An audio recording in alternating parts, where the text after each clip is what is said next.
بسم اللہ الرحمن الرحیم۔ السلام علیکم۔ میرا نام محسن ہے۔ میں رکشہ چلاتا تھا۔ میرے ابا کے دوست کی ایک بیٹی تھی جس کا نام تانیہ تھا، لیکن وہ بالکل بھی حسین نہیں تھی بلکہ بہت زیادہ بیمار رہتی تھی۔ ان کی ایک ہی بیٹی تھی، اس لیے وہ اسے کوئی صدمہ دینا نہیں چاہتے تھے۔ جب وہ ہمارے گھر آتی تو میں اسے دیکھ کر حیران ہی رہ جاتا تھا۔ وہ مجھے پہلے سے زیادہ موٹی لگ رہی تھی۔ سمجھ میں نہیں آتا تھا کہ اب میں کیا کروں اور کہاں جاؤں۔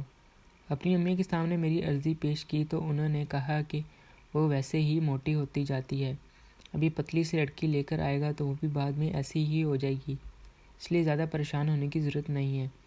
بڑی بڑی آنکھیں ہیں، چھوٹی سی ناک ہے، رنگ گورا ہے، بس تھوڑی موٹی ہے تو اچھی بات ہے، گھر کا کام آسانی سے کرے گی۔ زیادہ پتلی لڑکیوں کو تو ہر ٹائم مسئلے ہوتے ہیں، کمزوری ہوتی ہے، کمزوری سے بچے بھی ضائع ہو جاتے ہیں، اور عورت کی شادی کرواتے ہی کس لیے ہیں کہ وہ گھر کا کام کر سکے اور بچے پیدا کر سکے، اس لیے اس کی تھوڑی بیوی اچھی نہیں لگتی۔ میری ماں نے کہا کہ تیرے باپ نے زبان دی ہے، میں نے ساری زندگی تیرے باپ کی عزت رکھی ہے، اب میں ان کی عزت کم نہیں کرواؤں گی، اور وہ لڑکی اتنی بری نہیں ہے، اخلاق کی بہت اچھی ہے، تھوڑی سی موٹی ہے تو کیا ہوا، لیکن وہ تھوڑی سی موٹی نہیں تھی، اس کا وزن تو 90 کلو تھا۔ ابھی ہماری شادی میں 2 مہینے باقی تھے، لیکن مجھے لگتا تھا شاید کہ وہ 100 کلو کی ہو جائے گی۔ میں شادی کو رکھوانے کی پوری کوشش کر رہا تھا، لیکن میرے ابا نے کہا کہ ان کے دوست کی طبیعت بہت خراب ہے، اس لیے جلدی شادی کرنا ہوگی تاکہ وہ اپنی بیٹی کی خوشیاں دیکھ کر جائیں۔ مجھے بھی ایسا لگتا تھا کہ میں بھی ملنے والا ہوں۔ مجھے سمجھ نہیں آتا تھا کہ میں کیا کروں۔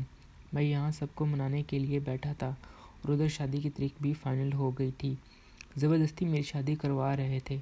لڑکیوں کے کندھوں پر ماں باپ کی عزت کا بوجھ ہوتا ہے، لڑکوں کے کندھوں پر تو نہیں ہوتا۔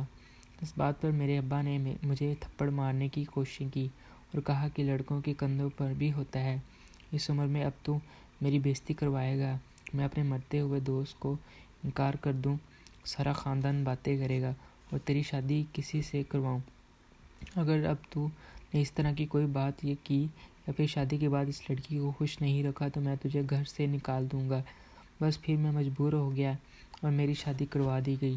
مجھے قربان کر دیا گیا، لیکن یہ میری سب سے بڑی بیوقوفی تھی، کیونکہ کبھی نہ کبھی تو مجھے کمرے کے قریب لے جا کر کمرے کے اندر دھکا دیا۔ میں اندر گیا نہیں تھا بلکہ اندر گرایا تھا کہ میرے والد صاحب نے کہا کہ آج کے بعد کوئی اس طرح کی حرکت کی تو گھر سے باہر پھینک دیا جائے گا۔ سارے مہمان بھی حیران تھے، بلکہ مہمان تو مجھ سے برا کوئی نہیں ہوگا۔ اس نے کہا کہ میں نے ایسی کوئی بات نہیں کروں گا کہ آپ کی عزت رکھنا میری ذمہ داری ہے، آپ فکر نہیں کریں۔ میں نے کہا چلو شکر ہے، اس معاملے میں نے میری بات مان لی تھی، لیکن پھر بس کیا تھا، جب زندگی گلے میں پھنس جائے اسے نکلنا ہی پڑتا ہے۔ سب کچھ غلط ہو گیا، مگر اب تانیہ میری بیوی تھی، مجھے اس کے ساتھ زندگی گزارنی تھی۔ میں بالکل بھی خوش نہیں تھا، تانیہ سے دور ہی رہتا تھا۔ اگر وہ میرے پاس آ کر بیٹھتی تو میں اٹھ کر باہر چلا جاتا۔ تانیہ نے کبھی اس بات کا برا نہیں منایا تھا۔ پھر میں نے اپنے دماغ کو اپنے کان کی طرف لگا لیا اور پھر زندگی ایسے گزرنے لگی۔ ایسی ویسی کوئی حرکت میں نے نہیں کی۔ وہ میری بیوی سے بھی بار بار کہتی کہ یہ تنگ تو نہیں کرتا، سب ٹھیک تو ہے نا، باتیں تو نہیں سناتا، تب وہ کہتی کہ نہیں ایسا کچھ نہیں ہے، جبکہ میں غصے میں کبھی نہ کبھی کوئی نہ کوئی بات کہہ دیتا تھا، مگر وہ اس معاملے میں بھی اچھی تھی، میری باتیں باہر نہیں بتاتی تھی۔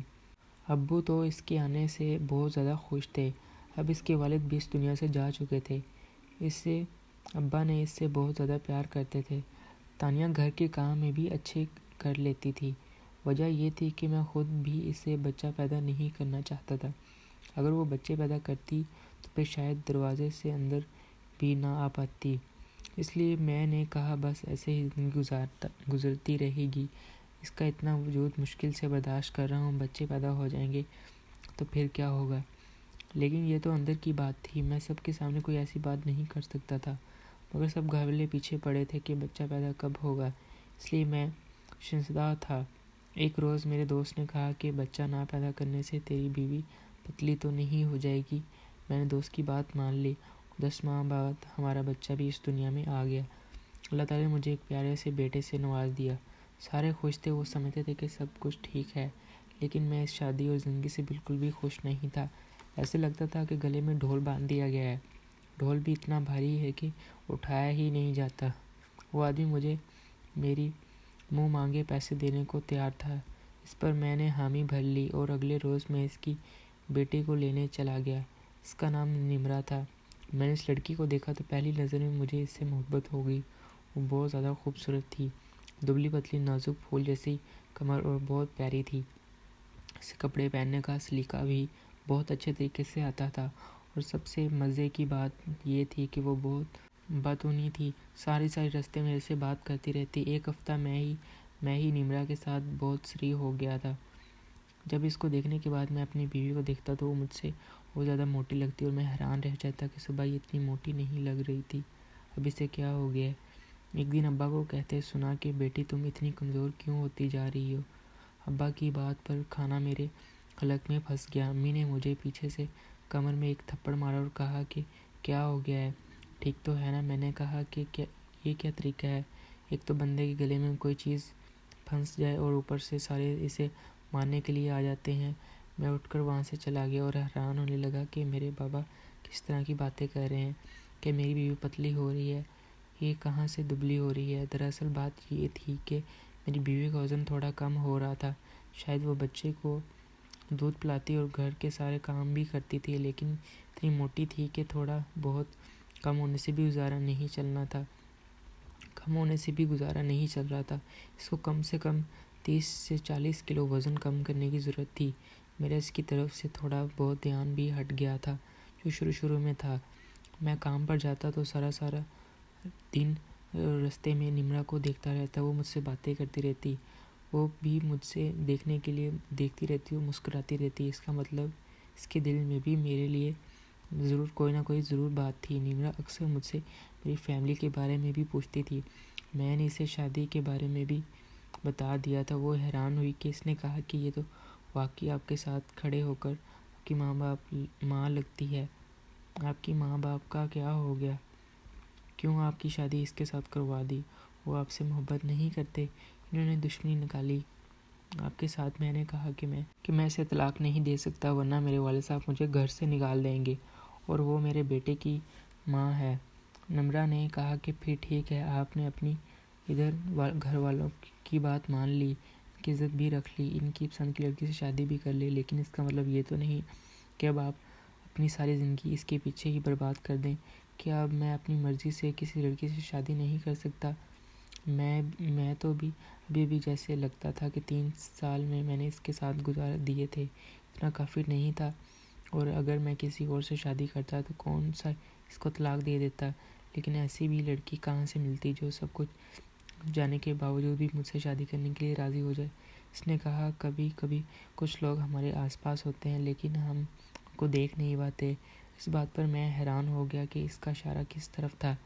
اس کا اشارہ اس کی اپنی طرف ہی تھا۔ وہ میری دکھ بھری داستان سن رہی تھی۔ دوسری شادی کے لیے نامعقول ہو جاتی، لیکن مرد کے لیے ایسا یہاں کوئی انتظام نہیں تھا۔ میرے دل میں بھی ایسی کوئی بات نہیں آئے گی، لیکن مرد کے لیے ایسا یہاں کوئی انتظام نہیں ہے۔ میرے دل میں بھی ایسی کوئی بات نہیں آئے گی۔ آپ کے ساتھ شادی کرنا چاہتی ہوں اور اپنی مرضی سے کرنا چاہتی ہوں، مجھے فرق نہیں پڑتا کہ آپ رچا چاہتے ہیں کہ نہیں، میں تو آپ کو پسند کرتی ہوں، اور آپ مان جائیں تو مجھے خوشی ہوگی۔ میں نے کہا مجھے والد صاحب کا ڈر ہے، اگر ان کو پتہ چل گیا تو مجھے گھر سے نکال دیں گے، آپ کی اکلوتی اولاد ہیں، یہ ساری باتیں آپ کو دھمکانے کے لیے ہیں۔ ماں باپ اپنی اولاد سے بہت زیادہ پیار کرتے ہیں، وہ کبھی بھی آپ کو گھر سے نہیں نکال دیں گے۔ آپ کی دنیا کون ہے، ان کا جوان سہارا آپ ہی ہو، آپ کے سارے سے تو گھر کیسے چلے گا، اس موٹی کو کیسے پالیں گے، وہ تو 4 بدھوں کا کھانا اکیلے کھا جاتی ہے۔ مجھے اپنی بیوی پر اچانک سے وہاں پہنچا کہ